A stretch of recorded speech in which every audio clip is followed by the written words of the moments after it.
4వ అధ్యాయం మొదటి వచనం నుండి నేను చదువుతున్నాను. 2వ రాజుల గ్రంథం 1వ అధ్యాయం నుండి 37వ వచనం వరకు. 2వ రాజుల గ్రంథము 4వ అధ్యాయం 8వ వచనం నుండి 8వ వచనం నుండి ఉన్నటువంటి మాటల్ని చూద్దాం. రైట్, ఇక్కడ మనం గమనించాల్సినటువంటి విషయం ఏంటంటే, ఎలీషా షూనేమీరాల్ని దర్శించటం. ఇక్కడ బైబిల్లో ఘనురాలైన స్త్రీ అనే ఒక ఆమె గురించి ఉంది. ఇక్కడ చూడండి అమ్మా, ఇక్కడ ఘనురాలైన స్త్రీ ఏం పేరు?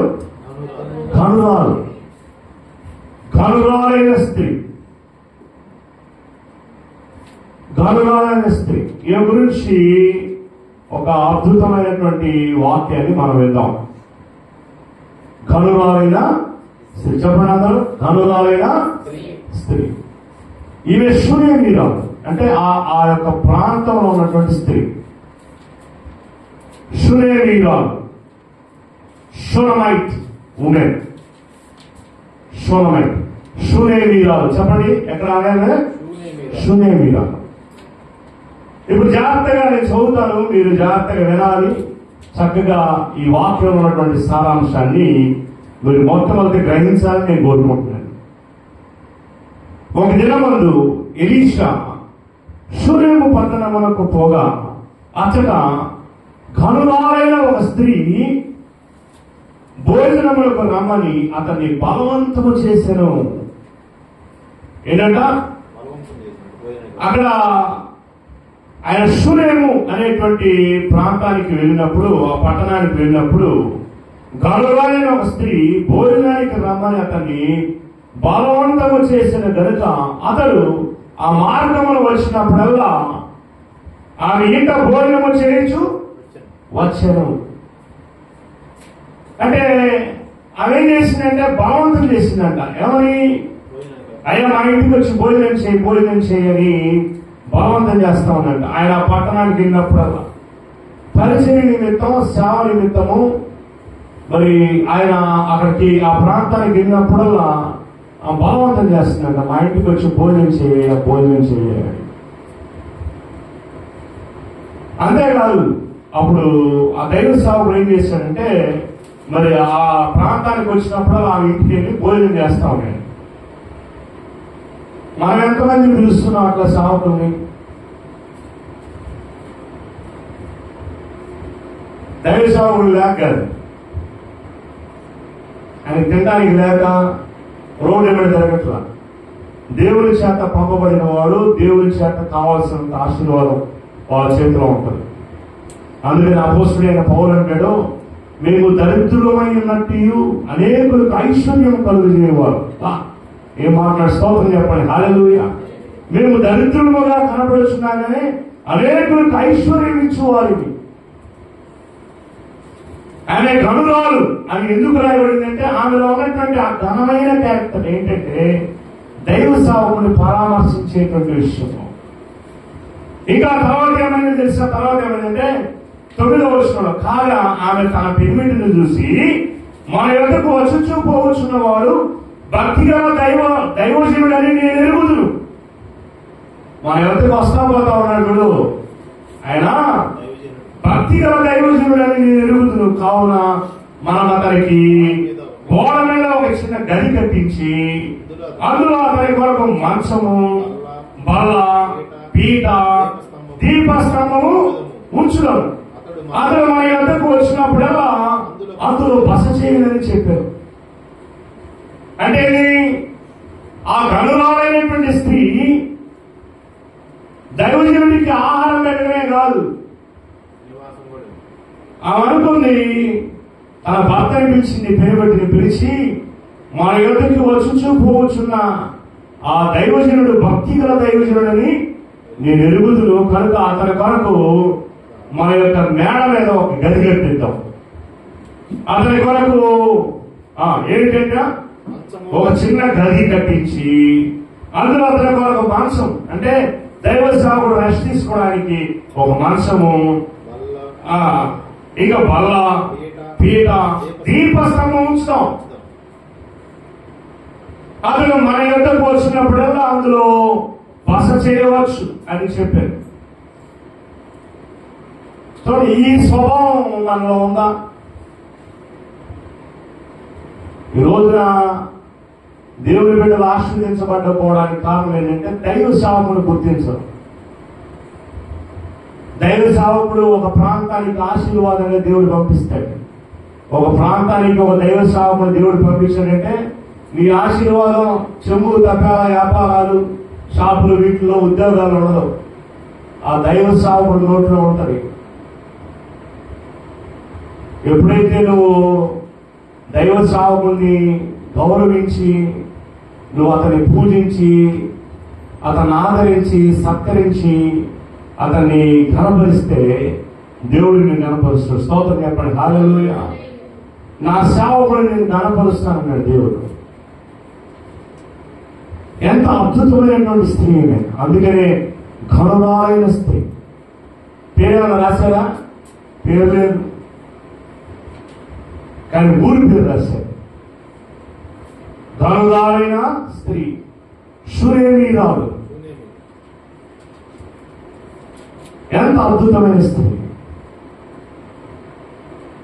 ఆమె దైవజనుడిని బతిలాడినట్ట, బలవంతం చేసిందంట మా ఇంటికి వచ్చి భోజనించి. ఆ తర్వాత అంతే కదా, ఆయన వచ్చిన తర్వాత ఆయన కొరకు ఒక మేడ గది కట్టించి, ఆయన కొరకు ఒక దీపస్తంభము, ఒక బల్ల, ఒక పీట, ఇవన్నీ ఏర్పాటు చేసింది. అయితే ఒకరోజు ఏం జరిగిందంటే చూద్దాం. తర్వాత అతడు మన అతడు అక్కడికి ఒకనొక దినం వచ్చి ఆ గదిలోకి వచ్చి అక్కడ పరుండెను. పిమ్మట అతడు తన దాసుడైన గెహజీని పిలిచి ఈ షూనేమీరాలుని పిలువమనగా వాడు ఆమెను పిలిచెను. ఆమె వచ్చి అతడి ముందర నిలుచున్నప్పుడు అతడు నీవు ఇంత శ్రద్ధాభక్తి నా ఎందుకు కనపరచడానికి నీకు నేనేం చేయాలి? ఏమండి, ఒక మనిషి అనేవాడే అంత గుర్తు పెట్టుకుంటే ఇక దేవుడికి ఎంత గుర్తు పెట్టుకుంటే, చేసిన సహాయం, చేసిన మేలు, చేసిన ఉపకారాన్ని మర్చిపోవడానికి దేవుడు నరమాత్రుడు కాదండి. ఒక దైవ సేవకుడే అంటున్నాడు, ఇంత శ్రద్ధాభక్తి నా యందు నువ్వు కనపరచడానికి. ఒక సావకుడిని పట్టించుకుని, ఈరోజు మనం ఎవరిని ఆదరిస్తాం తెలుసా? మన బంధువుల్ని, మన బంధుమిత్రుల్ని, మన స్నేహితుల్ని, మన ఇరుగు పొరుగుల్ని, మనతో పాటు మందు తాగేవాళ్ళని, మనతో పాటు పేకాట ఆడేవాళ్ళని, మనతో పాటు పనిచేసే వాళ్ళని, మనతో పాటు చదువుకునే వాళ్ళని గుర్తిస్తారు. కానీ దైవ సేవకులు గుర్తించండి. కానీ ఏమంటున్నాడు, ఇంత శ్రద్ధాభక్తి నా యందు నువ్వు కనపరచడానికి ఉంచావు కాబట్టి నేను నీకేదో ఒకటి చేయాలి. ఏం చేయమంటావు? నీకు ఇంత శ్రద్ధాభక్తి నా మీద నువ్వు కనపరిచావు కాబట్టి నీకేమి చేయాలి? రాజుతో మాట్లాడాలా? అంటే ఒక దైవ సేవకుడి కెపాసిటీ ఏంటో తెలుసా? రాజుతో మాట్లాడే కెపాసిటీ. సైన్యాధిపతితో మాట్లాడాలా అంటే ఇక్కడ సంగతి కాదు. అక్కడ దేవుడిని నమ్మినటువంటి రాజులు ఉంటారు. అక్కడ ఇక్కడంతా అన్యులు కదా పరిపాలన చేసేది. కానీ అక్కడ పరిపాలన చేసేది ఎవరంటే దేవుని యందు భయభక్తులు కలిగిన వారు. ఆ సేవకుడు ఎవరు రాజు అంటే ఆయనే రాజు. ఎవరు సైన్యాధిపతి అంటే ఆయనే సైన్యాధిపతి. అంటే రాజులు నిర్ణయించే ప్రజలు కాదు, దైవ సేవకుడు పలానా వ్యక్తి అని అంటే ఆయన నిర్ణయం అన్నమాట. ఓటింగ్లు ఇవన్నీ ఉండవు. ఇక్కడ అంటున్నాడు, రాజుతో చెప్పాలా, సైన్యాధిపతితో చెప్పాలా? దేని గురించి నిన్ను గురించి నేను మాట్లాడవాలని కోరుచున్నావా అని అడుగుదా గెహజీకి ఆజ్ఞగా వాడు ఆ ప్రకారము ఆమె అంటే ఏమో డైరెక్ట్ మాట్లాడలా. ఆయనకి ఆమెకి మధ్యలో ఒక పనివాడైన గెహజీ, పనివాడని రాస్తుంది. అంటే పరిచారకుడు. He's called deacon. Maybe he's a bishop. Elisha ఒక బిషప్ అయి ఉండొచ్చు. అక్కడ పరిచారకుడు ఉన్నాడు గెహజీ. ఆ గెహజీతో అన్నాడు, నేను మాట్లాడాలంటే అంటే అంటే ఇలా జరిగిందంటే ఆమె ఎదుట లేదు, ఆయన ఎదుట లేదు, డైరెక్ట్ లేదు, ఆ ఏడో ఉంది పక్కన ఏడో కూర్చుంది. అంటే ఆయన ముందుకు రావడానికి కూడా రాలేదు. చూసావా, ఆయన ముందుకు రా అంటే డైరెక్ట్ గా ఎలీషా మాట్లాడే ఆమె కనపడతాయిగా. ఆయన ఒక మాట చెప్తే గెహజీ పోయి చెప్తాను. అంటే దైవ సేవకుడు ముందుకు రావడానికి కూడా అంత గౌరవాన్ని కలిగి ఉంది. ఆ మాట అడిగిన అప్పుడు ఆమె ఏమంటుంది,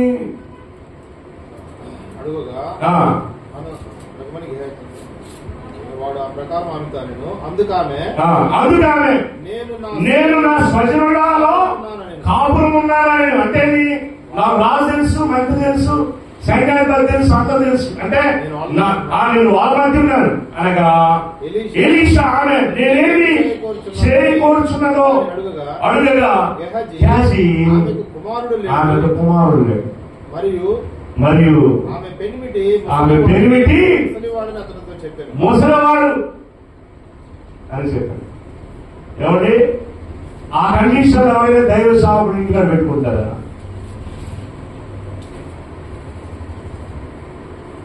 భర్త ఒప్పుకుంటాడు అసలు? అంటే భర్తని కూడా కన్విన్స్ చేస్తుంది. ఆ దైవ సేవకుడికి మనం అవకాశం ఇద్దాం. అన్నం పెట్టి పంపించడం కాదు, ఇంట్లోనే స్నానం ఇచ్చాడు. అప్పుడు అంటున్నాడు, మాకేం తెలుసా 100 అనుమానాలు. వచ్చాడు. ఎందుకు వచ్చాడు? ఎవరి కోసం వచ్చాడు? ఎట్టేస్తున్నాడు. అదేం చూసారా? అయిపోయాడు. వంకార బుద్ధి పోదు మనకి. ఈ వంకార బుద్ధి ఉన్నంత కాలం మనకి ఎదుగుదల.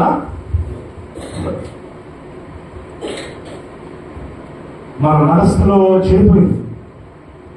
చెడిపోయిన మనసుతోనే ఆలోచిస్తా. పచ్చకాన రోడ్కి లోకం అంతా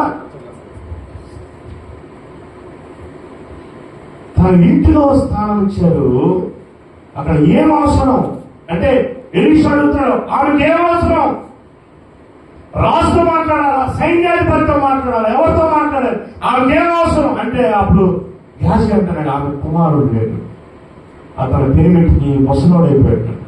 అప్పుడు అంటున్నాడు, ఏమంటున్నాడు చూడండి, అందుకతడు ఆమెను పిలువమనగా వాడు ఆమెను పిలిచెను. ఆమె వచ్చి ద్వారమందు నిలబడగా ఎలీషా మరుసటి ఏట ఈ ఋతువులకు నీ కవిత కుమారుడునని ఆమె దానిలో స్తోత్రం చెప్పాలి. హల్లెలూయా. వచ్చే సంవత్సరానికల్లా దైవ సేవకుడు వాళ్ళలో శక్తి సామర్థ్యాలు ఉన్నాయో చూడాల, వాళ్ళ పిల్లలు పడతారా లేదో చూడాల. దైవ సేవకుడు పలికాడు. ఈయన చెప్పడం కూడా, గెహజీ కూడా చెప్పడం కూడా ఇంకా ఛాన్సులే లేవు. ఎందుకంటే ముసలాడు అయిపోయాడు. తిరిగి ఛాన్సే లేదు. ఇప్పుడు పిల్లలు లేదు, కుమారుడు లేడు, పెరుడి కూడా ముసలుడు అయిపోయాడు. కానీ దైవ సేవకుడు విన్నప్పుడు ఒక మాట అంటున్నాడు, ఇదిగో మరలా ఏంటంట, మరుసటి ఏట ఈ ఋతువులకు నీ కౌగిట కుమారుడునని ఆమెతో నేను ఒక్క మాట అంతే చాలు. నువ్వు నమ్మావా, దేవుని మహిమను చూస్తావు. 1 word is enough in your life. దైవ సేవకుడు పలికే ఒక్క మాట చాలు నీ లైఫ్ మారిపోవడానికి. నువ్వు నమ్మితే చాలు, ఒక్క మాట. ఆయన నోటి మాటలో ఏమొస్తుందా ఎదురు చూసి ఆ మాట నువ్వు తీసుకుంటే చాలు, నీ జీవితం ఆశీర్వాదకంగా మారింది. నువ్వేమో తెలుసా, దైవ సేవకుడు చెప్తే మాటలో నువ్వు ఆయనే చెప్తాడు, ఎందుకైంది అమ్మా, నీకు తగ్గిపోయింది, నువ్వు బాగుంటావు, నీ అప్పులన్నీ తొలగిపోతాయి, నీ శ్రమలన్నీ తొలగిపోతాయి. నేను నమ్మదులే పాస్టర్, ఎలా జరుగుతాయి? అందుకని దట్ పొజిషన్ ఉంది, అలా అదే స్థితిలో ఉంటారు. కానీ ఇక్కడ ఆమె కూడా అంటే ఆమెలో కూడా అవిశ్వాసం ఉంది. ఏమంటుంది ఆమె? ఆమె ఆ మాట విని దైవజనుడా, నా ఏలినవాడా, ఏలినవాడంటే దైవమా అని అర్థం. దైవజనుడా, నా ఏలినవాడా, అలాగే పలుకోవద్దు. అలాగే పలకద్దు. మీ దాసులైన నాతో అబద్ధమాడద్దు.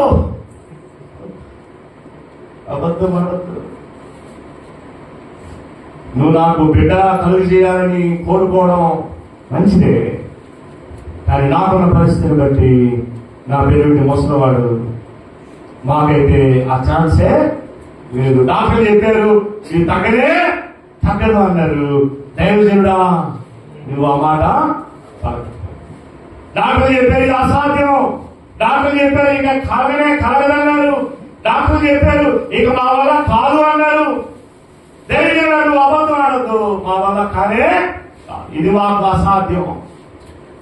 నీ వల్ల అసాధ్యమైన దేవుడికి సుసాధ్యం. స్తోత్రం చెప్పండి. హల్లెలూయా. నీకు అసాధ్యమైందంటే దేవుడు సాధ్యం చేయగలడు. నువ్వు అనుకుంటున్నావు నా జీవితం ఇంకెందుకు పనికి రాదు, నా జీవితం నేను ఎదగలేను, నాకు చదువు సరిగా రాదు, నాకు తెలివితేటలు లేవు, చదువు లేదు, తెలివితేటలు లేవు, ఆస్తి లేదు, అంతస్తు లేదు, నేను ఎందుకు పనికి రాలని నువ్వు అనుకుంటున్నావేమో. దేవుడి సమస్తము సాధ్యమే. ఆయన పెంట కుప్ప మీద నుండి పీడను పైకెత్తి సింహాసనం మీద కూర్చొని పెట్టేటువంటి స్తోత్రం చెప్పండి. హల్లెలూయా. నీకున్న స్థితి నుంచి తీసి ఉన్నతమైన స్థితిలో ఉంచగలిగిన వాడు ఆయన గొప్ప కార్యములు చేయగలిగిన వాడు. ఆయనకు అసాధ్యమైందంటూ అందుకని అంటాడు, యెహోవాకు అసాధ్యమైంది ఏదైనా ఉన్నదా? ఆయనకు అసాధ్యమైందంటూ ఏదీ లేదు. ఆయన ఏదైనా చేయగలడు. అమంటుంది దైవజనుడా, నువ్వు అబద్ధం ఆడద్దు, నాకున్న పరిస్థితిని బట్టి ఇది అవనే అవదు. అయితే తర్వాత ఏమైనా చూడండి, పిమ్మట ఆ స్త్రీ గర్భవతి అయి మరుసటి ఏట ఎలీషా కళతో చెప్పిన కాలమున కుమారుడి కలిగిన స్తోత్రం చెప్పండి. హల్లెలూయా. ఇదేం కొత్తగా దేవుడికి. దేవుడు అన్నాడు అబ్రహాముతో, సారాతో అన్నాడు, వాళ్ళిద్దరూ ఇది వృద్ధాప్యంలో ఉన్నటువంటి వాళ్ళు, ముసలితనంలో ఉన్నవాళ్ళు. ఒకవేళ స్త్రీకి ఋతుచక్రం ఆగిపోయవచ్చు. ఒక 40 నాకు తెలిసి చక్కగా ఏజ్ తెలియదు కానీ ఒక 50 years వచ్చిన తర్వాత స్త్రీలకు మోనోపాజ్ వస్తుంది. మోనోపాజ్ అంటే ఇంకా స్త్రీ ధర్మం ఆగిపోద్ది. ఇంకా అర్థమైందా? స్త్రీ ధర్మం ఆగిపోతే ఇంకా పిల్లలు పుట్టే ఛాన్సే. అలాంటిది మన దేవుడు సృష్టికర్త. అలాంటి దేవుడు శారాకి గర్భాన్ని ఇచ్చాడు. అబ్రహాము శారాలకి దేవుడు గర్భాన్ని ఇచ్చినటువంటి దేవుడు ఇక్కడ కూడా ఒక గొప్ప అద్భుతాన్ని జరిగించాడు. ఆ తర్వాత ఆమె కుమారుడిని కలిగింది. అద్భుతం జరిగింది. తర్వాత ఏం జరిగిందో చూడండి. ఆ బిడ్డ ఎదిగిన తర్వాత ఒకనాడు కోత కోయ వారి వద్ద తన తండ్రి దగ్గరికి వెళ్ళాడు. అంటే ఆడుకుంటూ వెళ్ళాడు. లేక పుట్టాడు ఈ పిల్లడు. చాలా అందంగా ఆడుకుంటున్నాడు. ముసలితనంలో పుట్టాడు. ఆడుకుంటా ఉన్నాడు. తన తండ్రి దగ్గరికి వెళ్ళాడు. పనివారు కోత కోస్తా ఉన్నారు. తండ్రి ఆడున్నాడు. ఆయన దగ్గరికి వెళ్ళి అంటున్నాడు, నా తల పోయేనే అని తన తండ్రితో చెప్పాను. అతడు వారిని ఎత్తుకొని తీసుకుని పనివారిలో తల్లి దగ్గరికి తీసుకురావాలని పనివారితో వాడికి చెప్పి పంపించేశాడు. అంటే ఇతను ఉన్నటువంటి కుటుంబం, కానీ వీళ్ళకి ఏం లేదు, పిల్లలు లేరు. అయితే దేవుడు వారి పిల్లల్ని ఇచ్చాడు. ఎందుకనంటే దైవ సేవకుడు చేసినటువంటి ఆ కృతజ్ఞతను గుర్తుపెట్టుకుని దేవుడే ఆమె గర్భఫలాన్ని అనుగ్రహించాడు. అయితే ఇక్కడే నా తల పోయేనే అని అంటున్నాడు. అని ఆ తండ్రి దగ్గరికి వెళ్ళాడు. ఆ తండ్రిని తీసుకుని వీళ్ళ అమ్మ దగ్గరికి తీసుకెళ్ళరా అన్నాడు. తీసుకెళ్ళిన తర్వాత ఏం జరిగింది, వాడు ఆ బాలుని ఎత్తుకుని వాడి తల్లి వద్దకు తీసుకుని పోయాను. పిల్లవాడు మధ్యాహ్నం వరకు తల్లి తొడ మీద పండుకొని ఉండి చనిపోయాను. భిక్ష. అరే దేవుడికి మనం ఏదో గొప్ప కార్యం చేశాం, అందుకని దేవుడు మనకు మేలు చేశాడు. అందుకే వెంటనే ఒక కీడు సంభవించింది. బాగా సంతోషంగా ఆనందంగా ఉన్నారు వాళ్ళు. కానీ ఒక్కసారిగా గుండె వెళ్ళిపోయే వార్త. సంతోషంగా ఉన్నారు, ఆనందంగా ఉన్నారు. అయ్యో మన పిల్లడు పుట్టాడు, ఎంత సంతోషం. ముసలితనంలో కొడుకు పుడితే ఎంత ఆనందం. అప్పుడు దాకా అందరు గతాలు చేస్తుంటారు. ఆ అవమానం పోయింది, నిందలు పోయి, అవమానాలు పోయి, అద్భుతంగా దేవుడు ఒక మంచి సంతానాన్ని ఇస్తే ఒక్కసారిగా కుప్పకూలిపోయే వార్త. కుమారుడు చనిపోయాడు.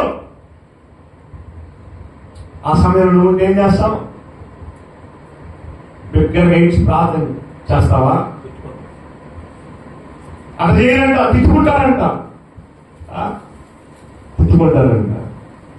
అయితే ఆమె ఏం చేసిందో చూద్దాం. అప్పుడు ఆమె పిల్లవారిని దైవజనుడి మంచం మీద పెట్టి దైవజనుడి మంచం మీద పడుకోబెట్టి తలుపు వేసి బయటికి వచ్చి ఒక పనివారిని ఒక గాడిదను తన యొద్దకు పంపుము, నేను దైవజనుడి యొద్దకు పోయి వచ్చేదని తన పెనిమిటితో ఆమె అనగా ఏమంటది? అమ్మా అయ్యా ఓ పనివాడి పిలిచింది, రై గాడిద కూడా తీసుకురారా అంటే ఆ రోజుల్లో బండ్లు బదులు గాడిద అనమాట. అర్థమైందా? ఆ రోజుల్లో 2 వీలర్స్ లేవు, సైకిల్ లేవు, ఎద్దుల బండ్లు కూడా లేవు. ఒక మనిషి వెళ్ళాలంటే గాడిద మీద ఎక్కేస్తారు. రే ఒక గాడిదని తీసుకుని రండి. పనివాడి పిలిచింది, వాళ్ళ బయట వెళ్దాం, మనం వెళ్దాం అని చెప్పి పెనిమిడికి చెప్తాను, ఇదిగో నేను మళ్ళీ వస్తానంటాను. అనగానే పెనిమిడి అంటున్నాడు, ఏమంటున్నాడు? నేడు అమావాస్య కాదే, విశ్రాంతి దినము కాదే, అతని యొద్దకు ఎందుకు పోగొచ్చున్నామని అడుగుగా. చూడండి, అంటే అమావాస్య ఏమైంది? అమావాస్య అంటే అమావాస్య అంట ఎటు కదలకూడదు, కాపురానికి కదలకూడదు, ఇల్లు దాటి వెళ్ళకూడదు, మంచినీళ్ళు దాక్కుండా ఉండు, అన్నం తినకుండా ఉండు, 70 పోదాం దరిద్రం వెళ్ళిపోయింది. అర్థమైందా? అమావాస్య లోపల ఉండేవాడికి మనకు కాదు. బైబిల్ ప్రకారం అమావాస్య మంచి రోజు తెలుసా మీకు? స్తోత్రం చెప్పండి. హల్లెలూయా. లోకాన్ని అందరికీ ఒకటైతే మనది ఒకటి. గ్రంథాలు దైవజనులు తెలవడానికి ఈ రోజు అమావాస్య కాదే, విశ్రాంతి దినము కాదే, అతని వద్దకు ఎందుకు పోదు అని అడుగుగా ఆమె అంది. మొత్తం స్టోరీ చెప్పలా. నేను పోవుట మంచిదని చెప్పి, అయ్యా కొడుకు చచ్చిపోయాడంటే మళ్ళీ భర్త బాధపడతాడేమోనని గ్రహించి ఏం చెప్పకుండా, అయ్యా నేను పోవుట మంచిది, గాడిదకు గంత కట్టించి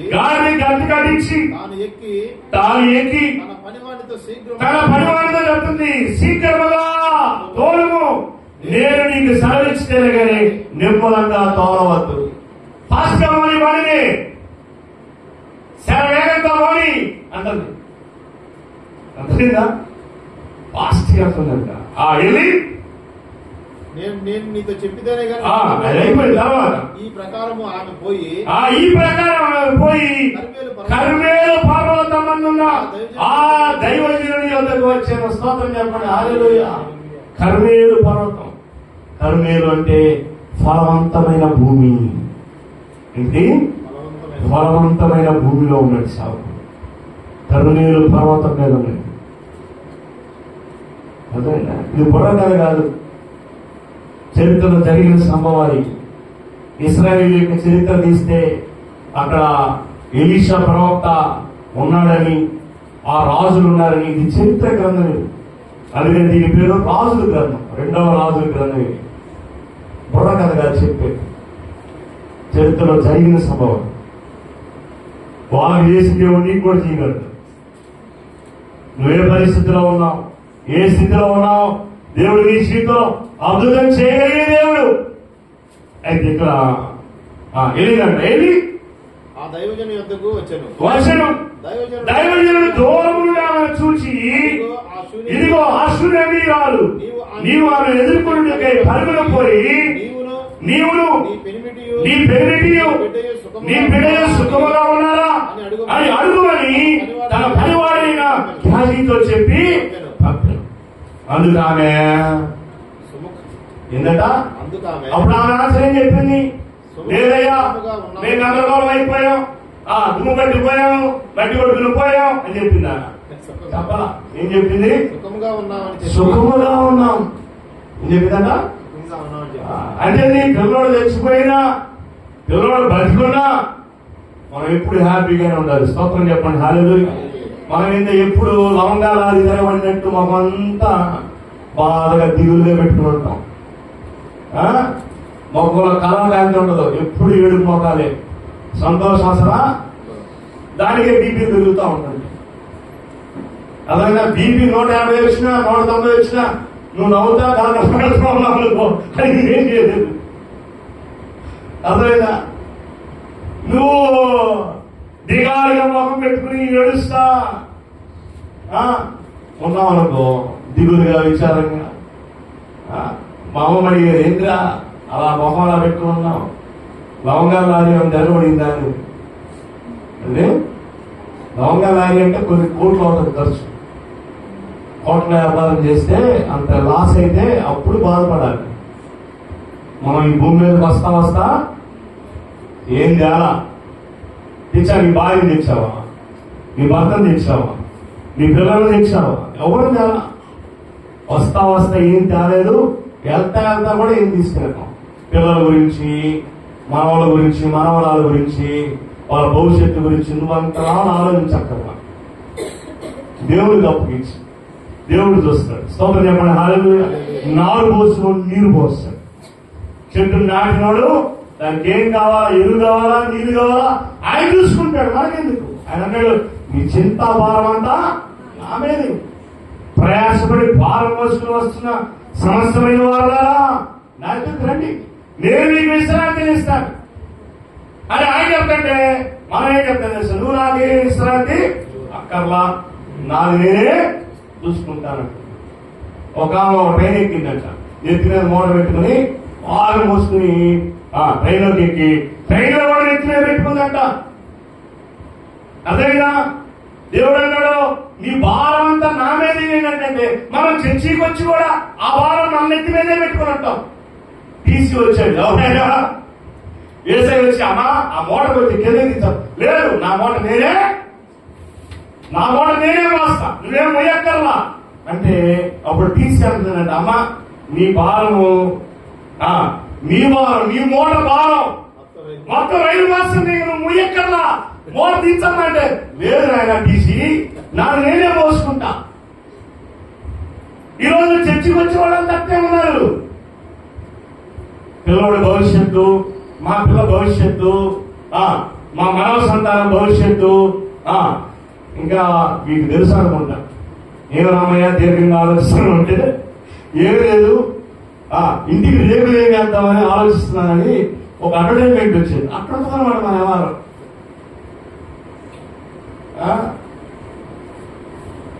అట్లుంటది మన భారాలు మనమే.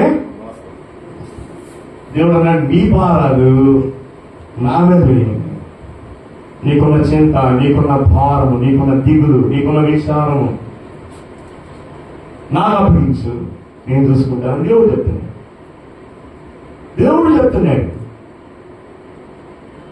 అర్థమైందా? ఆయన మీ గురించి దుఃఖిస్తానని వాక్యం చెప్తుంది. ఆయన మీ గురించి దుఃఖిస్తాడు.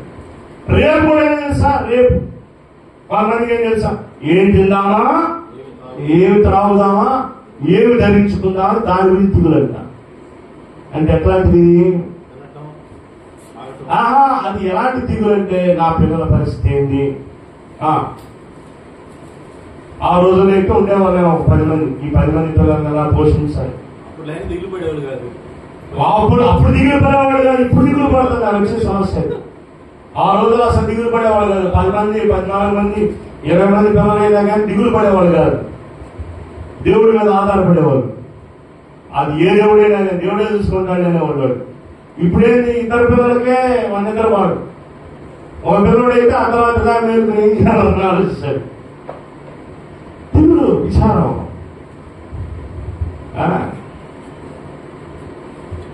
దేవుడు అన్నాడు ఒక మాట, అద్భుతమైన మాట. ఏమన్నాడు? రేపటిని గురించి చెప్పలే, రేపటిని గురించి చింతింపబడి రేపు అది చింతిస్తుందట. నీకేమి ఇవ్వాలని తెలుసా? బాకీ చెప్తుంది. ఏమైనా అన్ని జీవులు వీటన్నిటి గురించి చింతించారు. దేవుడు కూడా చింతించాడు. ఆయన అన్నాడు, నువ్వు చింతించడం వల్ల నీ ఎత్తు మోడ ఎక్కువ చేసుకోగలవా అన్నాడు దేవుడు. మనం ఏమి చింతాక్రాంతుడు అంటేనా? పాట ఏమన్నా చింతాక్రాంతుడై ఉన్నాను అలాంటి పాట ఏమన్నా? ఆంధ్ర క్రైస్తవ కీర్తనలు అయితే ఎత్తితే కనపడుతుంది. ఇప్పుడు వద్దే నువ్వు పాట పాడదు. చింతాక్రాంతులైపోయి ఆలోచించి ఇదిగో ఇదిలా ఇది ఏంటిది నుదుటిదంతా ఇంతలా రాసి ఆలోచించి జుట్టు లేదా అమృతాంజనం అదంతా ఏమించేదా పూసి ఒక అక్కలాగా అది కోటింగ్ అనమాట. తదుపరి ప్రాంగంలో ఏదమ్మా అంటే ఏమో కోటింగ్ ఇదో కోటింగ్ అనమాట. లేదు అంటే ప్రతి ఎత్తు వేయాలి పూస్తే అప్పుడు ఆ వాసనకి అప్పుడు వదులు తప్పి షబాష్ మంచి గిడు ఉన్నాగా. దేవుడు ఏమంటున్నాడు? చింతించగాకుండా నీ చింత ఏమంటూ నావేది ఏంటా అంటే మనం ఏం చేస్తాం? నువ్వేం మొయ్యి వల్లే మేము మోసుకుంటాం. మాకు వచ్చు, మేము మార్గదర్శనం చేయలేము, మేము మోసుకుంటాం. మన కాన్సెప్ట్ ఇది. ఆయన ఏమి తిందామా, ఏమి ధరించుకుందామా అని మీ ఆహారం గురించైనను మీ వస్త్రం గురించైనను చింతింపబడి రేపు నీకేం కావాలో అది నీ గురించి చింతిస్తుందంట. ఈ మాట నాకు ఫస్ట్ చదివినప్పుడు ఎలాగ లైట్, తర్వాత కొన్ని రోజులు లైట్ అయింది. రేపు అనేది నీకు ఏమి ఇవ్వాలని చింతిస్తాడు. అంటే రేపు నీకు బిర్యానీ ఇవ్వాలా, లేదా రొయ్యలు ఇవ్వాలా, చేపలు ఇవ్వాలా, పీతలు ఇవ్వాలా, మట్టి పురుషులు ఇవ్వాలా అని అది ఆలోచించిందంట. నువ్వేమే ఇవాళకి ఏమైపోయిందమ్మా, ఇవాళకి తోటకూర పప్పు తిన్నావు, రేపేంటో మరి ఏం చేసుకోవాలి? తనకాయ ప్రభు ఇస్తాడు, రేపటికి ఆయన సిద్ధం చేసి ఆయన పంపిస్తాడంట. తలకాయ మాంసం ఇవ్వచ్చు, లేదా కళ్ళకూర ఇవ్వచ్చు, లేదా బోటి కూర ఇవ్వచ్చు, లేదా లివర్ ఫ్రై ఇవ్వచ్చు. లేదు అవన్నీ నీకు అనారోగ్యమని అనుకుంటే ఆ రోజుకి ఏదో తోటకూర, పాలకూర, సొక్కకూర ఏదో ఇస్తాడు. దేవుడు అన్నాడు, రేపటి గురించి చింతింపబడి రేపు నీ గురించి చింతిస్తుంది. అందువల్ల ఏమి తిందామా, ఏమి ధరించుకుందామా అని నీ ఆహారం గురించైనను నీ వస్త్రం గురించైనా చింతింపబడి దేవుడు నీ గురించి చింతిస్తున్నాడు. నీ చింత యావత్తు ఆయన మీద ఇవ్వమన్నాడు.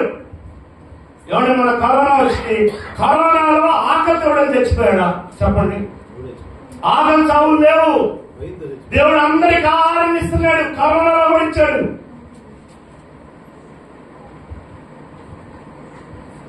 He will supply all your needs by his richness. Philippi 4:14 అనుకుంటా. కాగా దేవుడు, చదవండి ఆ మాట, ఫిలిప్పీ 4:14. కాగా దేవుడు తన ఐశ్వర్యము చొప్పున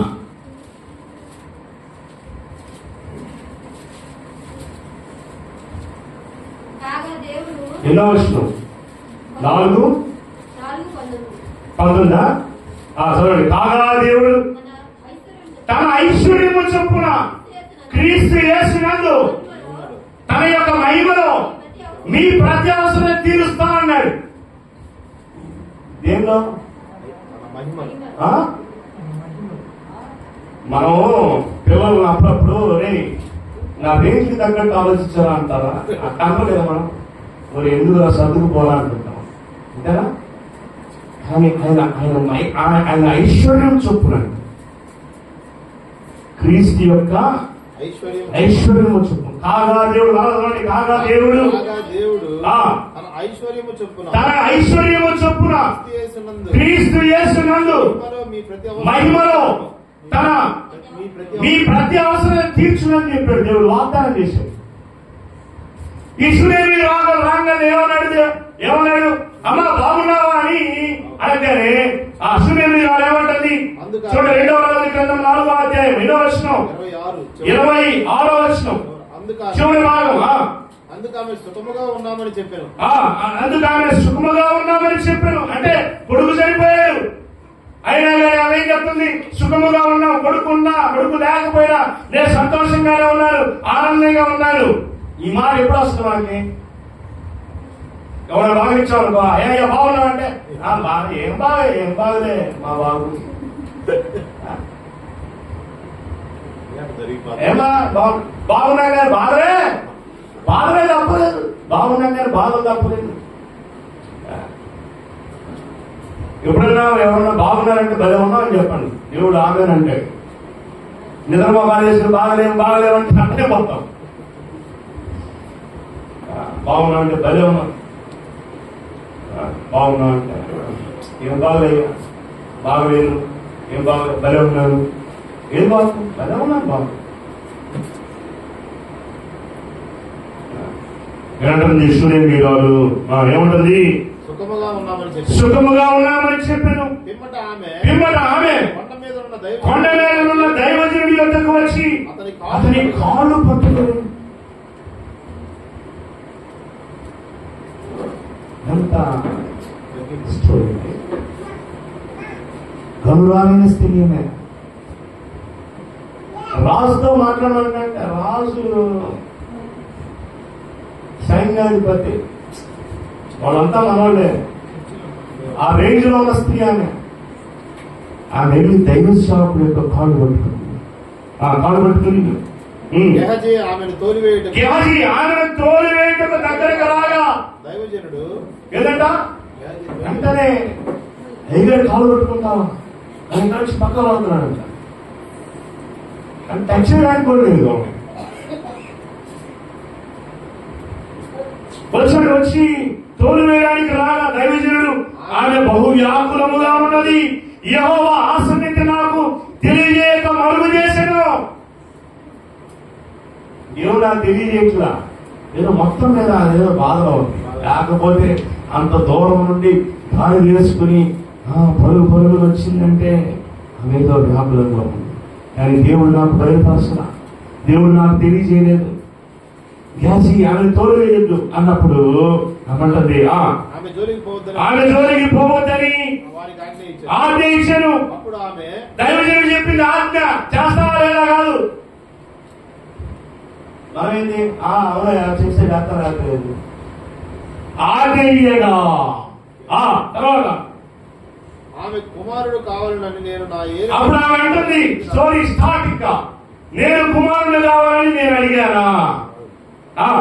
అడిగినా నన్ను భ్రమ పెట్టవద్దని నేను చెప్పలేదు, నన్ను భ్రమ పెట్టవద్దని నేను చెప్పలేదా అని అతనితో మనము చేయగా అతడు నీ నడుము బిగించుకుని నా దండముల చేత పట్టుకుని పొమ్ము, ఎవరైనా నీకు నమస్కారం చేసిన ఎడలా నువ్వు ఎదురుపడిన ఎడలా వారికి నమస్కారం చేయకూడదు, ఎవరైనా నీకు నమస్కరించిన ఎడలా ప్రతి మర్యాద చేయొద్దు, అక్కడికి పోయి నా దండమును ఆ బాలుని ముఖం మీద పెట్టుమని గ్యాసికి ఆజ్ఞ ఇచ్చి పంపాడు. స్తోత్రం చెప్పండి, హల్లెలూయా. నేను అవ్వాల్సిన అవసరం లేదండి, నా దండాలు పంపిస్తాను, ఆ దండంతో పని అయిపోయింది. గ్యాజీ నువ్వు బయలుదేరు అన్నాడు. అర్థమైందా? అప్పుడు ఆయన ఏమంటుంది చూడండి, తర్వాత ఏమైంది? తల్లి ఆ మాట విని యెహోవా జీవముతోడు నీ జీవముతోడు నేను నిన్ను విడువలని చెప్పగా అతడు లేచి ఇంకా నాకు చెప్పేది లేదు రాదు. బయట మనకి మన డైరెక్షన్ లో కావాలి.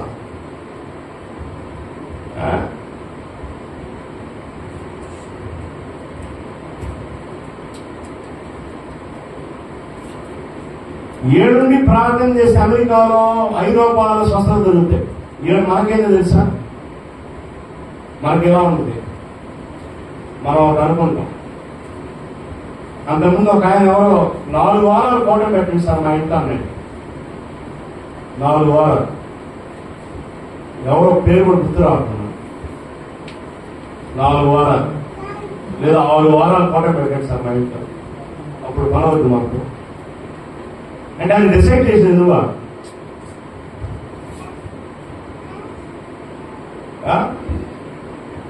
40 రోజులు ఉపవాసం ఉంటే అప్పుడు అంటే అది డిసైడ్ చేసేది నువ్వా?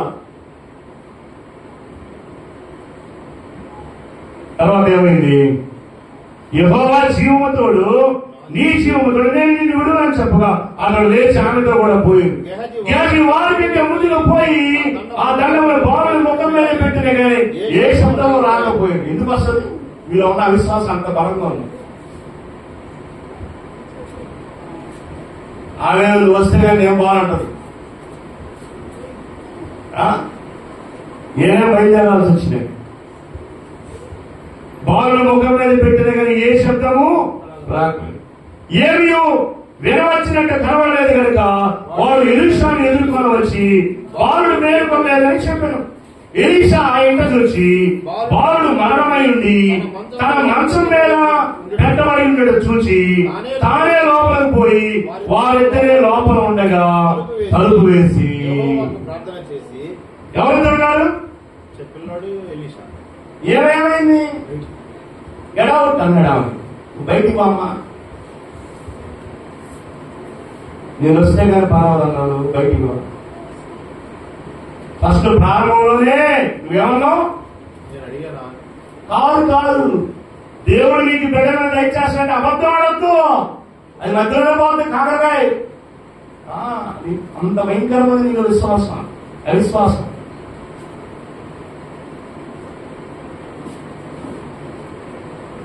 మళ్ళీ ఇప్పుడు వచ్చి నేనేమన్నా నేను ఏమని అడిగానా? అప్పుడే చెప్పాను, నన్ను భ్రమ పెట్టవద్దని చెప్పాను కదా. అంటే ఇవన్నీ మనలో ఉన్న అవిశ్వాసం ద్వారా తెచ్చుకునే కార్యాలు ఇవన్నీ. అప్పుడేమంటున్నాడు? తానే లోపలికి పోయి వాళ్ళిద్దరు ఉండగా యెహోవాకు ప్రార్థన చేసి మంచం మీదకి ఎక్కి బిడ్డ మీద కళ్ళు చాచుకుని తన నోరు వాడి నోటి మీదను తన కళ్ళు వాడి కళ్ళ మీదను తన చేతులు వాడి చేతుల మీద ఉంచి బిడ్డ మీద పుడుకుగా పట్టుకొనగా ఆ బిడ్డ ఒంటికి గడ్డ పుట్టిన స్తోత్రం చెప్పండి. హల్లెలూయా. మూమెంట్ వచ్చింది. దైవ సేవకుల చేతులు తన చర్మము అలా తగలగానే తన కళ్ళు ఎదిగిందంటే ఆ పిల్లవాడి మీద పడుకున్నాడంటే అట్లా ఆనించాడంటే అంతే తన శరీరానికి. వెంటనే ప్రభావం. ఏమండి, ఇది మామూలు ప్రభావం కాదు. ఇక్కడ మామూలు ప్రభావంగానే చూస్తావు. ఆ తర్వాత ఎలీషా చనిపోయాడు. ఎలీషాని తీసుకునేది ఆ యొక్క గుహలో ఆయన ఎముకలా ఉంచితే ఒక చచ్చిపోయిన శవాన్ని తీసుకునేది ఆ గుహలో ఇలా ఇసిరేస్తే ఆ చచ్చిపోయినోడు బయటకు వచ్చేసి స్తోత్రం చెప్పండి. హల్లెలూయా. ఎముకల దగ్గర బయటకు వచ్చాడు. 5 సంవత్సరం తర్వాత అది ఎలీషా పవర్.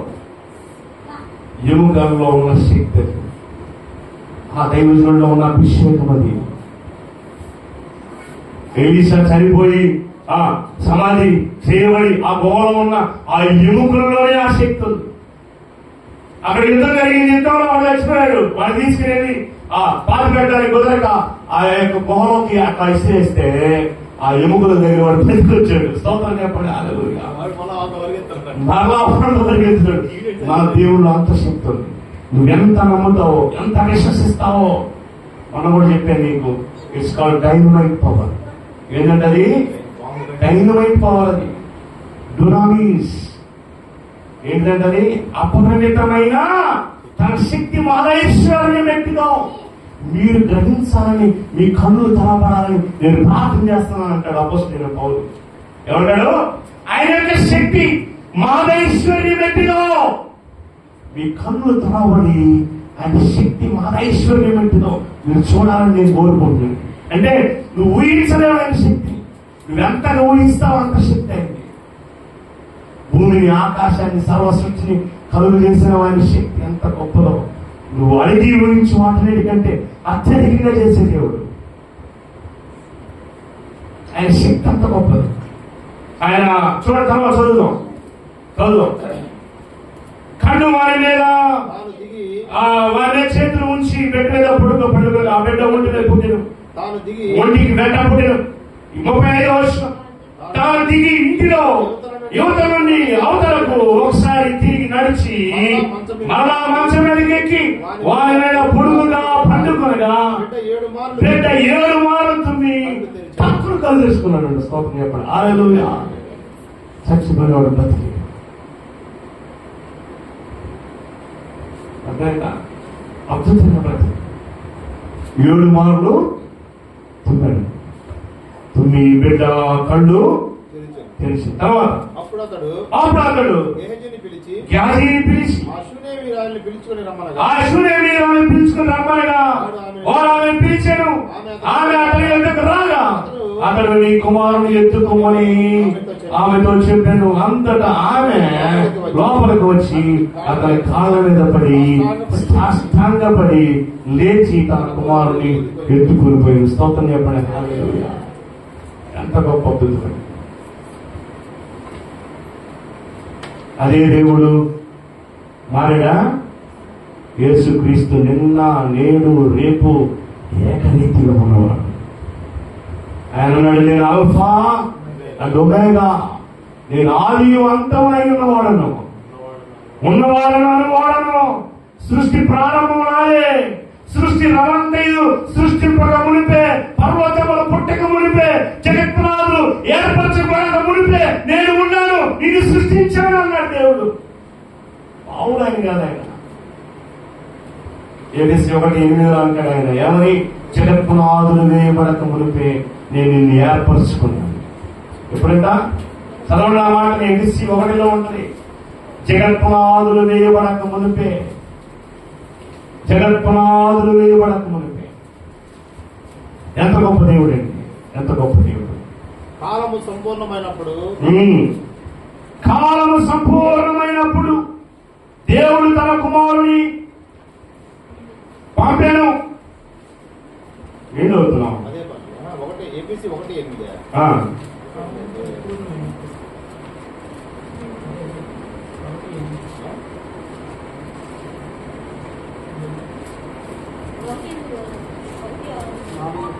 చదవండి.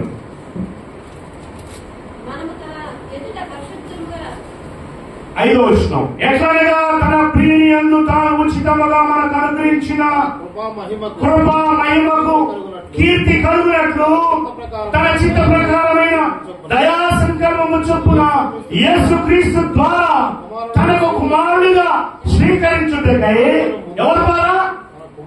యేసుక్రీస్తు ద్వారా కుమారుడిగా మనల్ని స్వీకరించుటకై మనల్ని ముందుగా తన కోసం నిర్ణయించుకుని మనము తన ఎదుట పరిశుద్ధులను నిర్దోషములు అయి ఉండవాలని జగత్పునాది వేయబడక మునిపే ప్రేమ చేత ఆయన క్రీస్తులో మనలను ఏర్పరచుకొని. ఎప్పుడంట? జగత్పునాది. అప్పుడే ఆదాం అనేవాడు అప్పుడు నాకు కావాలి, ఇశ్రాయేలు అనేవాడు కావాలి, తిమోతి అనేవాడు కావాలి అని ప్రణాళిక పెట్టదండి. ఎప్పుడు? జగత్పునాది వేయబడక మునిపే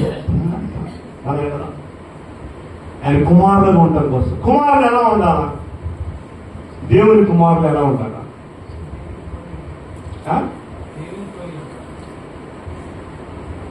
అంటే దేవుడు రాజా కాదా? సర్వయుగంలో రాజై ఉండి అద్వితీయుడిగా అక్షయుడును రాసుకుంటారు. 1 తిమోతి రాష్ట్రం సమీపింపాలని తేజస్సునందు ఆయన ఎందే వసించుడి నిత్యము స్తోత్రాలు. మరి రాజకుమారులు ఎలా ఉండాలి? రాజులాగా ఉంటారు. మనం ఎలా ఉంటున్నాం? దేవుని కుమారులు ఎలా ఉండాలి?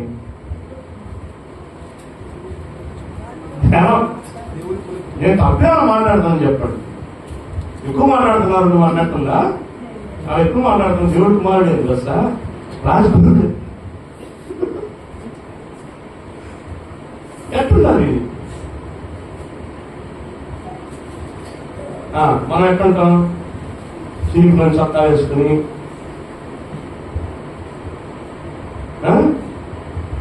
అరే ఒక్కడు కొంచెం రెడీ అయితే చాలు. ఇక్కడ చూడు ఏంటంట రెడీ ఏంటి? చిన్ని పని వేసుకోవాలా, మ్యాచ్ పని వేసుకోవాలా అలాగా? అరే నువ్వు రాజకుమారుడు అని వాక్యం చెప్తుంది, దేవుడి కుమారుడు అని వాక్యం చెప్తుంది. ఎట్లున్నావు నువ్వు?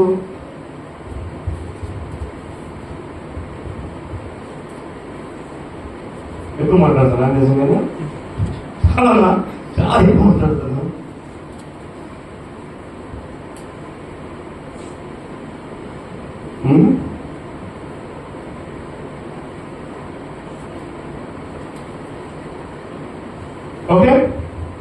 కుమారుల మీద. ఇక్కడ ఏమంటాడు ఇదే అధ్యాయంలో మరలా చూద్దాం 17వ వచనం. ఓకే, మరియు మీ మనోనేత్రాలు వెలిగింపబడినందున ఆయన మిమ్మల్ని పిలిచిన పిలుపు వలన నిరీక్షణ ఏంటిదో పరిశుద్ధులలో ఆయన స్వాస్థ్యం యొక్క మహిమైశ్వర్యము. మహిమైశ్వర్యం అంటే it's a glory and rich in the glory. మహిమైశ్వర్యము ఏంటిదో ఆయన క్రీస్తులను వినియోగపరిచిన బలాతిశయమును బట్టి విశ్వసించు మన యందు ఆయన చూపుచున్న తన శక్తి యొక్క అపరిమితమైన మహత్యం ఎట్టిదో. అపరిమితం, ఇట్స్ అన్కంట్రోలబుల్ పవర్.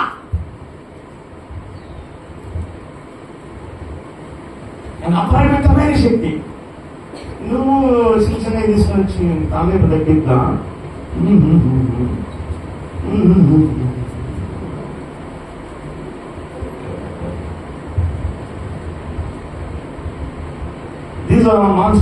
చచ్చిపోయిన చెప్తుంది దేవుడు. నువ్వు వచ్చి తలనొప్పి తగ్గిద్దా, ముట్టికాయ వేశారు ఆ నొప్పి తగ్గిద్దా, రోడ్డు మీద వెళ్తా ఉన్నాను నిమ్మకాయలు వేశారన్నా తొక్కి అప్పటి నుంచి ఏదో నన్ను తొక్కుతున్నట్టుంది. ఎందుక మరి దేవుడి కుమారుడు రా, దేవుడి మహిమ దేవుడి శక్తి నీలో ఉండాలి. తొక్కుతున్నట్టు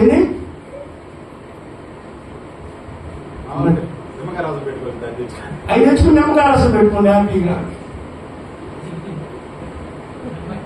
ఇచ్చి తీశానన్నా ఆ నీళ్ళు అట్ట కొట్టారు, ఇంతలో అట్ట పోయాను దరిద్రం కూడా. అప్పటి నుంచి ఏదో తొక్కుతా ఉన్నట్టు.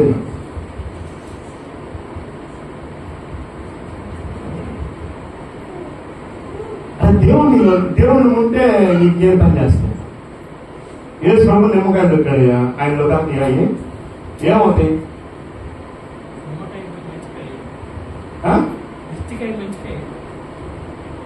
అసలు మన ఆలోచన ఎట్లుంటుంది? అసలు తినడానికి పోయినా ఆ తగులుకుందంటే ఏంటి? తినడానికి పోతే తగులుకుందా? ఇదేమన్నా గాలమా తగులుకోవడానికి? చేపలు వేస్తాను చూసే కావాలి అయ్యా. అరే నువ్వు దేవుడి కుమారుడివి, నువ్వు దేవుడి కుమారు, దేవుడి యొక్క శక్తి నీలో ఉంది అని ఆయన చెప్తుంటే నువ్వు చూచి పిల్లకాయలాగా చిచ్చుకుంటూ ఆడుకుందాం, తోడబుడ్డి అట్లా ఆడుకుందాం, దౌడు ఇదైంది. నువ్వు ఎంత పవర్ఫుల్ తెలుసా? నువ్వు నీ దేవుడు ఎంత శక్తివంతుడో నువ్వు ముందు తెలుసుకున్నావు. అందుకనే ఆయన ఉన్నాడు ఏంటంట, తన యొక్క శక్తి యొక్క అపరిమితమైన మహత్యలో మీరు తెలుసుకోవాలని మన ప్రభు అయిన యేసుక్రీస్తు యొక్క దేవుడు మహిమ స్వరూపైన తండ్రి తను తెలుసుకున్నది అందుకు మీకు జ్ఞానమును ప్రత్యక్షత కలిగిన మనస్సును అనుగ్రహించినట్టు నేను నా ప్రార్థన యందు మిమ్మల్ని గురించి జ్ఞాపన చేస్తున్నా. అదే ప్రార్థన చేస్తాడంట, అయ్యా ఈరోజు బ్లూబెర్రీ కేజీ ఏమంటాయా 40 రూపాయలు అంటే కేజీ, రేపు 60 ఉంటాయా, ఈరోజు ఎంత ఉంటున్నా? చిన్న ప్రార్థన మీద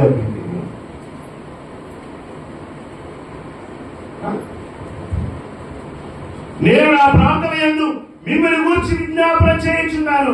ఆయన బలాతిశయము చేత క్రీస్తును మృతుల నుండి లేపి సమస్తమైన ఆధిపత్యము కంటెను, అధికారము కంటెను, శక్తి కంటెను, ప్రభుత్వము కంటెను ఈ యుగమునందు మాత్రమే కాక రాబో యుగమునందు పేరు పొందిన ప్రతి నామము కంటే ఎంతో హెచ్చిన పరలోకమందు ఆయన తన కుడి పార్శ్వమున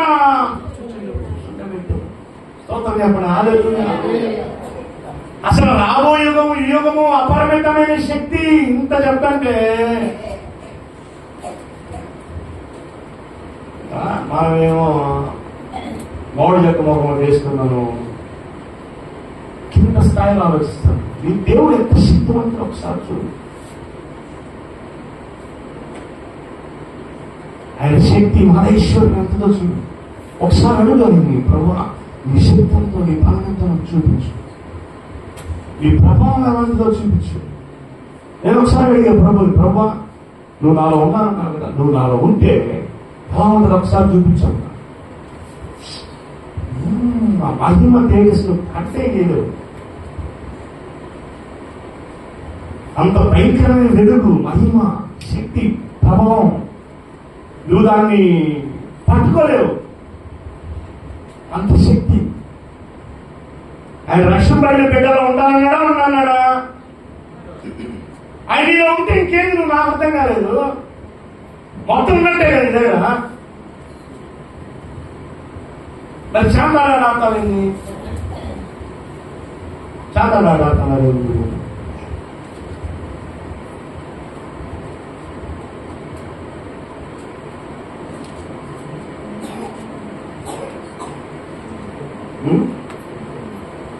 చాలా ఇంకా చాలా ఫైనల్ గా ఒక మాట చదువుకుని మనం ముగించుకుంటాం. మిమ్మల్ని చూస్తుంటే నిద్రపోతున్నారా లేదంటే ఏంటంటే నాకే అర్థం లేదు. అందుకని ఒక వాక్యం చదువుకుని మనం ముగించుకుంటాం. ఎఫెసీయులకు రాసిన పత్రిక 5వ అధ్యాయం 14వ వచనం. అందుచేత ఏంటంట? అందుచేత నిద్రించుచున్నా నీవు మేల్కొని ఎక్కడి నుంచి చదవాలంట? అందరు ఎక్కడి నుంచి రావాలి? తగ్గిపోయిన వాళ్ళ అంటే మంచి బ్లూటూత్ ఆర్టిస్ట్ రావాలి.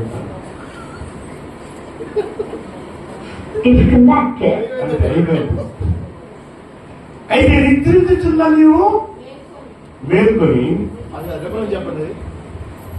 చెప్పండి. రికార్డ్ అవుతుందిగా, ఇంటికి చూసుకో.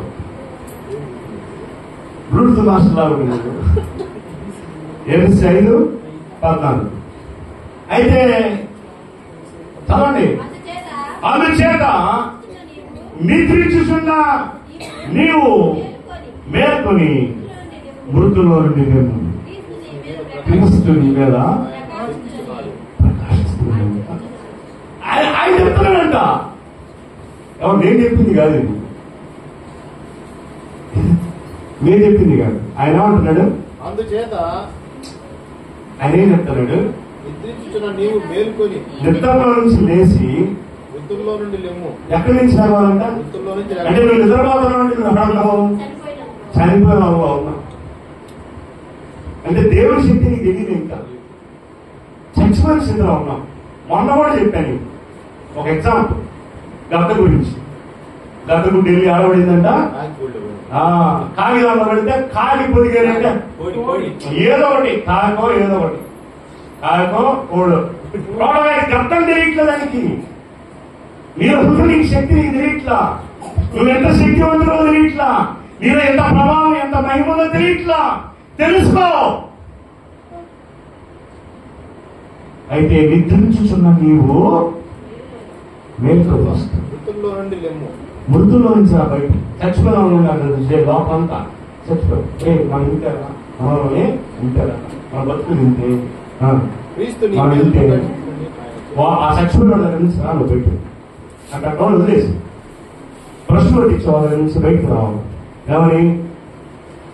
ఎవరి దగ్గర నుంచి? చచ్చిపోయిన వాళ్ళకి ఎవరు? క్రీస్తు జీవం లేని వాళ్ళు. లోపల ఉండేవాళ్ళు కాదు, చర్చిలో ఉండేవాళ్ళు కూడా ఉన్నారు. మనం బతుకున్నామా? బతుకుంటే ఎట్టుంటామా? అర్థమైందా? ఏదైనా అవసరం ఏంటంటే అప్పులో దగ్గరికి వెళ్తాము, హాస్పిటల్కి వెళ్తాము. ఈ చుట్టూ దగ్గర దేవుడి మీద ఆధారపడకుండా రోడ్డు మీద జరగటం ఇది కాదు. వాళ్ళంతా చచ్చిపోయిన వాటి కింద జరగట. దేవుని ప్రభావాన్ని చూడాలి, దేవుని తేజస్సును చూడాలి, దేవుని మహిమను చూడాలి. అలాంటి ఇదిలో ఉండాలి. లేదంటే వాళ్ళంతా చచ్చిపోయిన కింద జరగట. దేవుడు అంటాడు, నిద్రించుచున్నా నీవు మేల్కొని మృతుల్లో నుండి మేము క్రీస్తుని మీద ప్రకాశించునని ఆయన చెప్తున్నాడు. దేవుడే చెప్తున్నాడు. నువ్వు నిద్ర నుంచి బయటకు వస్తే, చచ్చిపోయిన వాళ్ళ నుంచి బయటకు వస్తే దేవుడు నీ మీద వెలుగుగా ఉంటాడు, ప్రకాశిస్తాడు. ఇప్పుడు చెప్పండి, ఏం నేర్చుకున్నారు వాళ్ళ? సూర్యుని రాదు గుర్తుపెట్టుకోవాలి. వచ్చే వారం మంది అడుగుతా, మళ్ళీ నోరు తెలుసుకుని ఏదో చెప్పారు అన్నట్టు ఉండకూడదు. సూర్యుని రాదు ఎవరైనా. ఇంకా ఏం కాకుండా గ్రేట్నెస్ ఏంటి? ఘనురాలైన స్త్రీ. ఎందుకు అంత ఘనరాలైందాయా చెప్పాలా త్వరగా. దైవజనుడికి భోజనం పెట్టింది. ఆమె ఏం చేసిందంటే దైవజనుడు ఆ ప్రాంతానికి వస్తున్నాడు, ఆ సూర్య పట్టణానికి వస్తున్నాడు. వచ్చినప్పుడల్లా ఆ బతులాడతాను, అయ్యా మా ఇంటికి వచ్చి భోజనం చేయి అని బతులాడతాం. సరే ఆ బలవంతంలో వెళ్ళి వాళ్ళ ఇంట్లో భోజనం చేస్తాడంట. పూర్వం ఏం చేసింది, వచ్చు అన్నటువంటి దైవజనుడు, భక్తి కలిగిన దైవజనుడు అని నేను ఎరుగుదును.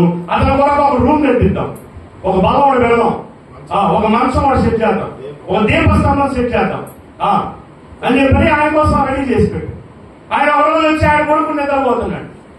నిద్ర లేచి ఏమన్నాడు, అరే ఆమె పిలువు ఏం కావాలో రాస్తే ఏమైనా చెప్పాలా, సైన్యాధిపతి ఏమైనా చెప్పాలంటే అప్పుడు ఆయన అన్నాడు, ఆమె ఏమనేది నాకంతా నేను ఇక్కడే స్వజనుడిని నాకంతా తెలుసు. అప్పుడు గ్యాసీ అంటాడు, ఏం కావాలి ఆమెకి అడుగు అన్నాడు. అప్పుడు గ్యాసీ అన్నాడు, ఆమెకి కొడుకు లేడు, కుమారుడు. అయితే వెంటనే అన్నాడు, వచ్చే సంవత్సరానికల్లా ఇదే ఋతువుకి ఆమె కౌగిట కుమారుడు ఉంటాడు. చెప్పిన మాట ప్రకారం గ్యాసీ ఏమన్నాడు, ఆయన పెరిమిటి ముసలాడు, అసాధ్యం అన్నది చెప్పాడు. ఆమె కూడా ఏమన్నా, అయ్యా నాతో అబద్ధం చెప్పద్దు, నన్ను భ్రమ పెట్టద్దు, నా పిల్లలు పుట్టే ఛాన్సే లేదు. కానీ దైవజనుడు చెప్పాడు, ఏమని, వచ్చే సంవత్సరానికల్లా నీ కౌగిట ఒక కుమారుడు ఉంటాడు. చెప్పిన మాట ప్రకారం దేవుడు కుమారుడు ఇచ్చాడు. ఆ కుమారుడు మరణావస్థలో ఉన్నప్పుడు ఎలీషా భక్తుడు దగ్గరికి వెళ్ళినప్పుడు ఎలీషా భక్తుడు ఆయన యొక్క సేవకుడు దేవుడి యొక్క నామంలో అద్భుతం చేశాడు. చనిపోయిన ఆ శిశువుని బ్రతికించాడు. అందుకని ఈ రోజు మనం తెలుసుకోవాల్సిన నీతి ఏంటి, ఆమె కరుణాలైన ఆమె దైవ సేవకులకి చేసిన మేలుని దేవుడు చేసిన మేలుకు ప్రతి మేలు చేశాడు, కృతజ్ఞతకి ప్రతి కృతజ్ఞత చేశాడు. ఇంకా చాలా మంది నేను ఎవరికి మీకు ఇంట్రడక్షన్ చెప్పాను, ఇదంతా మెసేజ్ చెప్పాలా అదేనా, చెప్పాలా ఆడున్నది చెప్పా అంతే. మీకు ఈ ఉన్నది చెప్పానే చాలా లైట్లు వెళ్ళినట్టుంది, మీకు చెప్తే ఇంకా ఎక్కువ రైటా. చూడండి ఎంత స్టోరీ రాశారు, రాత్రి నిద్రపోకుండా ఈ స్టోరీ అంతా ప్రిపేర్ చేశారు. మెసేజ్ ఇంగ్లీష్ లో కూడా అర్థం జరిగింది. అది పరిస్థితి. తమ ఉంచడం ప్రార్థన చేసుకున్నాం, విశ్వాసాన్ని కలిగి ఉండాలి. ఓకే, తమ ఉంచడం ప్రార్థన చేద్దాం.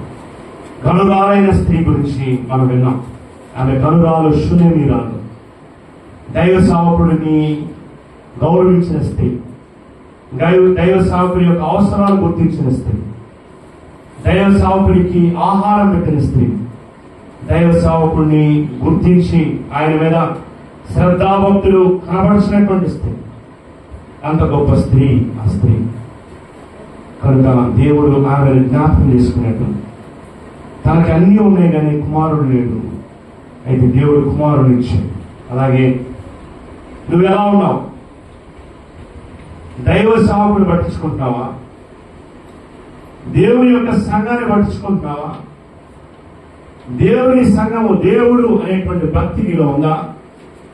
ఆమె ఘనురాలైన స్త్రీ. ఎందుకంటే దేవుని మాటలు వింది, దైవ సేవకుని గౌరవించింది, దేవుడి మీద భక్తి కలిగినటువంటి స్త్రీ.